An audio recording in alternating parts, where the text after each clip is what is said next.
Wannan suna tatua mafi muni ga rashin larkoda da yawanci mutane ba su san da su ba. Ga tatua guda bakwai da suka yi kama da lafiya amma za su iya cutar da kodanku.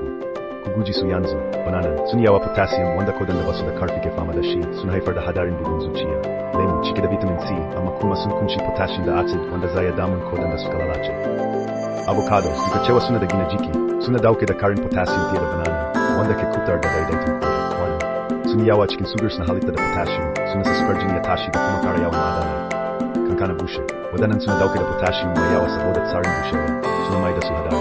Pomegranates suna bayar da antioxidants amma kuma suna dauke da potassium da zai iya taruwa cikin mutum koda.